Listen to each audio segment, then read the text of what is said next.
പിറ്റേ ദിവസം തൊട്ട് ആരും മിണ്ടുന്നില്ല. അപ്പൊ ഞാൻ ചോദിച്ചു പോകുന്നില്ലേ, ഇന്ന് പോവോ ചേച്ചി എന്നൊക്കെ പറഞ്ഞു. എനിക്ക് അറിഞ്ഞുകൂടാ എന്നൊക്കെ പറഞ്ഞു. അവസാനം ഇവിടെ എന്റെ മുഖത്ത് നോക്കാതെ വന്നിട്ട് പറഞ്ഞു 3 മണിക്ക് റെഡി ആയിരിക്കണം പോണം എന്ന് പറഞ്ഞു.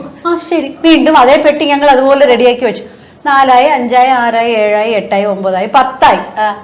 വീണ്ടും ഇന്നലത്തെക്കാൾ അരമണിക്കൂർ 3/4 മണിക്കൂർ കൂടുതലായി. അവസാനം വണ്ടി കയറി പോയി. വണ്ടി കയറി പോകുന്നത് ഞാനും സുരേഷ് ചേട്ടനും സേനണ്ണനും പിന്നെ ചേച്ചിയും കുഞ്ഞും കൂടെ പോവാണ്. വഴിയിൽ വെച്ച് നിർത്തുന്നു. ആരൊക്കെ കയറ്റി?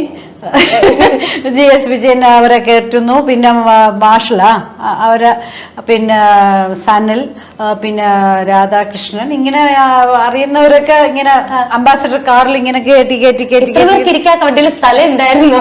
അത് പൂച്ചക്കൊരു മൂക്കുത്തിയുടെ ക്ലൈമാക്സ് പോലെ തന്നെ. ആ വണ്ടിയിൽ ഇത്ര പേരുണ്ടെന്ന് എനിക്കറിയില്ല. കയറ്റി ഇങ്ങനെ ഇടിങ്ങി പിടിങ്ങി ഇങ്ങനെയൊക്കെ വെച്ച് ഞങ്ങള് കന്യാകുമാരി പോയി. ഞാൻ ചോദിച്ചു എല്ലാം ബുക്ക് ചെയ്തിട്ടുണ്ട്? എല്ലാം ബുക്ക് ചെയ്തിട്ടുണ്ട്, ഒന്നും അറിയണ്ട, വന്നാ മതി എന്ന് പറഞ്ഞു. പിന്നെ നോക്കിയപ്പോ റൂമൊന്നും ബുക്ക് ചെയ്തിട്ടില്ല.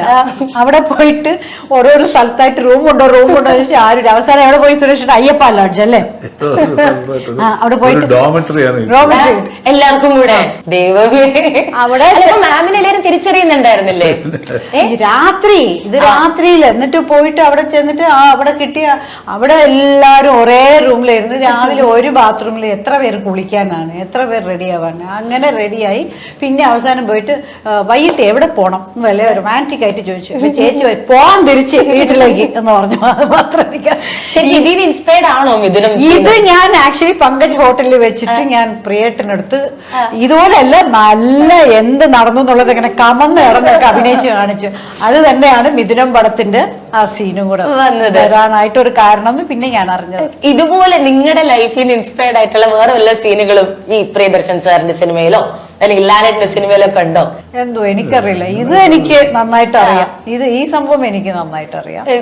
ഞാൻ ഈ പടം കണ്ടപ്പോ നമ്മുടെ സിറ്റുവേഷൻ പോലെ ഇരിക്കല. നിന്റെ കഥ കേട്ട് തന്നെയാണ്. ശരിക്കും മാമിന്റെ എന്ത് ക്വാളിറ്റി കണ്ടിട്ടായിരുന്നു സാർ അന്ന് ഞാനത് ചോദിക്കണം എന്ന് വിചാരിച്ചത്? വീട്ടിലൊന്നും പഠിച്ചോളാൻ പറഞ്ഞത്. ശരിക്കും സിനിമകൾ ഇഷ്ടംപോലെ കണ്ട് ആ സിനിമയിലെ ക്യാരക്ടേഴ്സ് നോക്കുമ്പോൾ ആ ക്യാരക്ടറുമായിട്ട് നമ്മൾ മനസ്സിൽ കണ്ട ഒരു പെണ്ണിന്റെ ക്യാരക്ടേഴ്സ്, മുത്തോട് മുത്ത്, അങ്ങനത്തെ ചെറിയ കുറെ പടങ്ങളുണ്ടല്ലോ.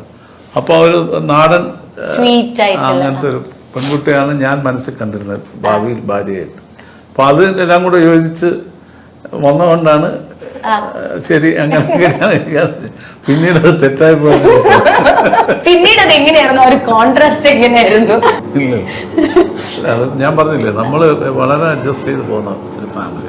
നമ്മൾ ഉള്ളത് കൊണ്ട് സന്തോഷമായിട്ട് ജീവിക്കുന്നു. ഞാൻ പറഞ്ഞില്ലേ, അതുകൊണ്ടാണ് നമുക്ക് എപ്പോഴും സന്തോഷമായിട്ട് മുമ്പോട്ട് പോകാൻ പറ്റുന്നത്. As simple as you can keep it, അല്ലേ? അതുപോലെ എനിക്ക് സീക്രട്ടേ ഇല്ല.